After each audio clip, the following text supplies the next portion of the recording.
A importância da inteligência artificial para as ONGs e terceiro setor é imensurável.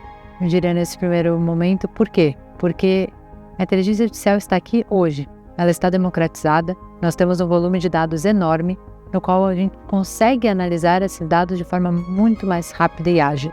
Ao mesmo tempo, nós cada vez mais temos menos tempo para ser mais produtivos, ter o ócio criativo. Então, por que não utilizar de inteligência artificial para mudar o meio que você interage com seus colaboradores, com seus assistidos? Por que não utilizar de inteligência artificial para ser mais criativo? Por que não utilizar de IA para mudar o jeito que você interage com o seu time, com todo mundo? E a partir daí você se tornar o piloto. A partir daí você conseguir fazer a essência que o ser humano é. Ser humano. Utilizar tecnologia para pensar fora da caixa, para inovar. Eu diria que é imensurável as capacidades que essas ONGs do terceiro setor conseguem fazer com essa nova tecnologia.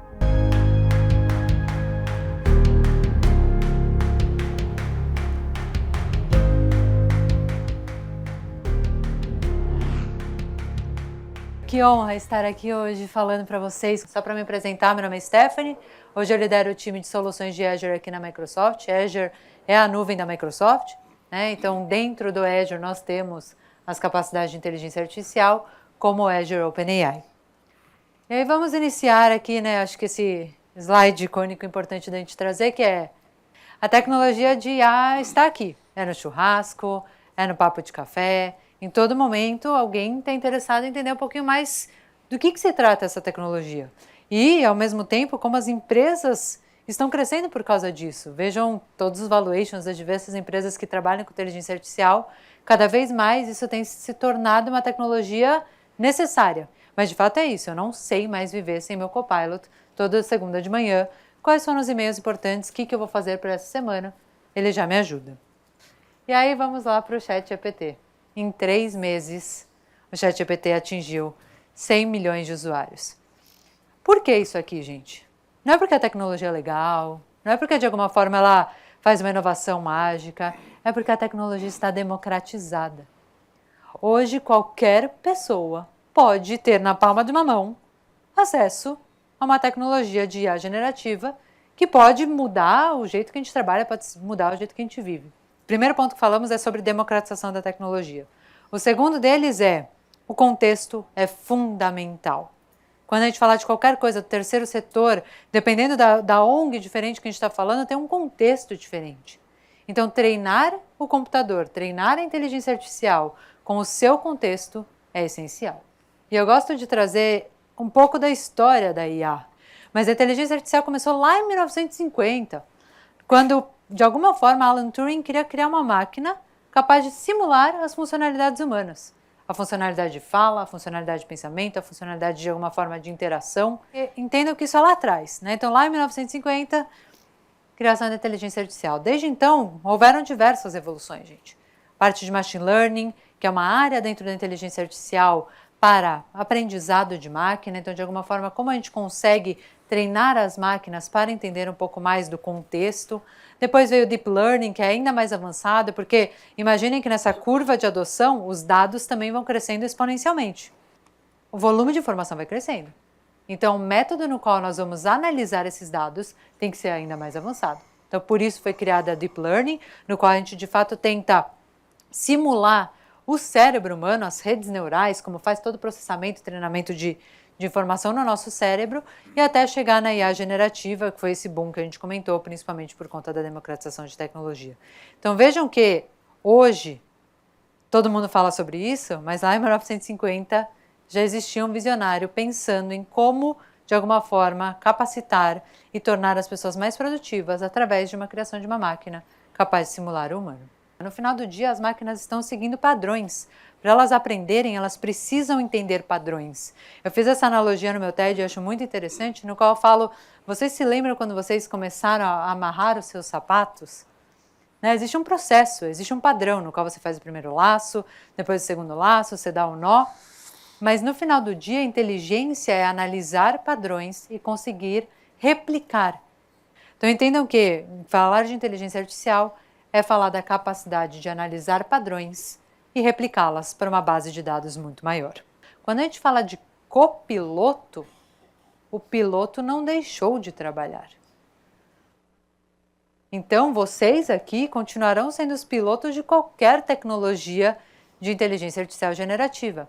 É essencial e cada vez mais o ser humano vai fazer o que a gente melhor sabe fazer. Ser humano. Analisar, pegar o contexto, como a gente falou que é essencial.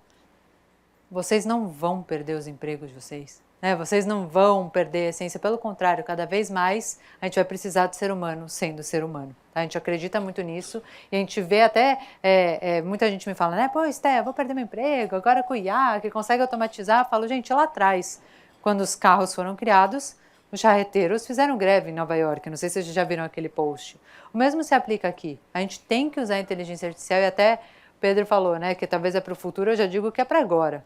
Assim, se você não está usando inteligência artificial hoje, você não está sendo piloto dos seus copilotos, você está para trás.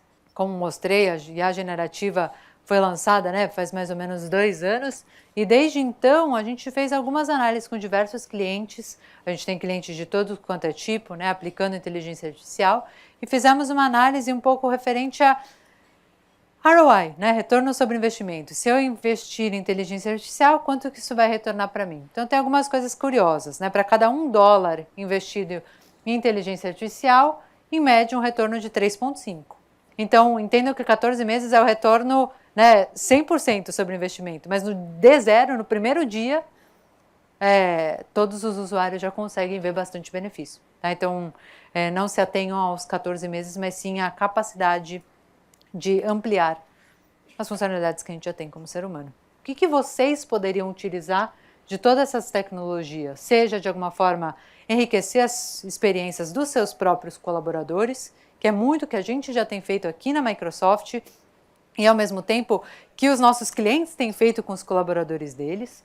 Ao mesmo tempo, reinventar o envolvimento do cliente. Não entendam só cliente, mas talvez uma pessoa assistida, na qual o seu terceiro setor, a sua ONG, faz um serviço, de alguma forma mudar o jeito e a experiência como um todo. Como a gente falou, né, e eu conto um pouco dessa ONG no qual eu faço parte, a gente assiste muitas mulheres que muitas vezes sofreram alguma questão de abuso. Imagina rapidamente ter uma interação, né? Você precisar muito rapidamente falar com alguém, ter uma resposta, um momento difícil.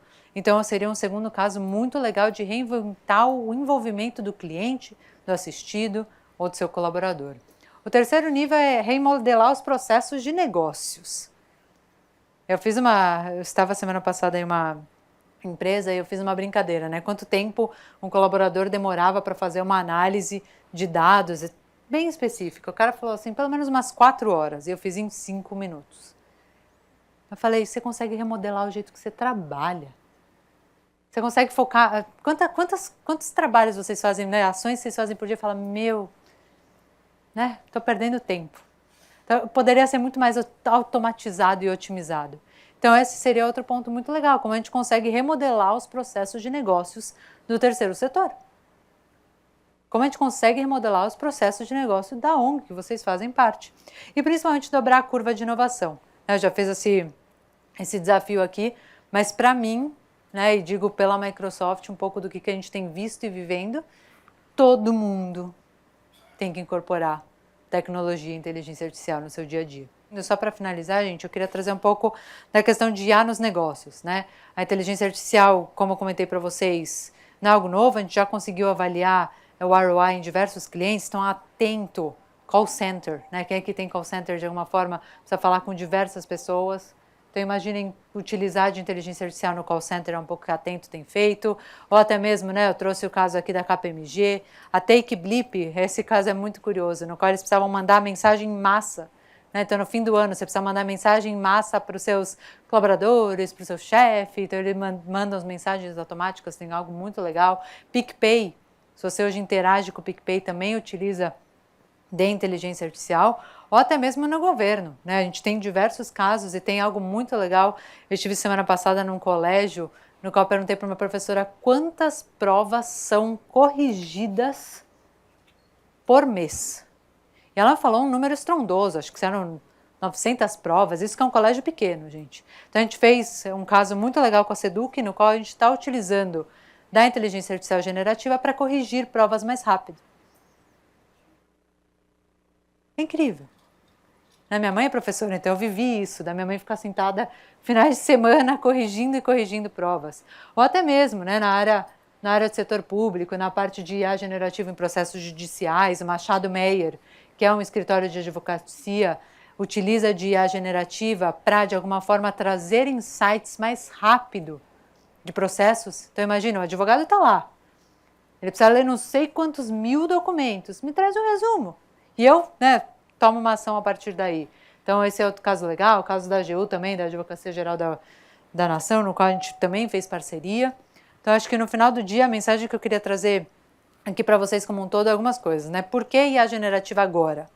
Porque ela está democratizada, porque a gente tem tecnologia para isso, pelo volume de dados nos quais a cada momento a gente tem avançado e ao mesmo tempo lembrar de vocês que vocês continuam sendo essenciais para pilotar essa tecnologia. E façam isso hoje, gente. Façam isso hoje, porque a oportunidade está aí e a gente consegue criar junto com vocês e ter casos brilhantes, tenho certeza disso. Quero ver um monte de casos, próxima vez que eu for palestrar, um monte de casos do terceiro setor, porque me encanta, Eu acho muito lindo o que vocês fazem e certamente tem muito que a gente pode fazer em conjunto utilizando de tecnologia. Beleza? Obrigada, gente.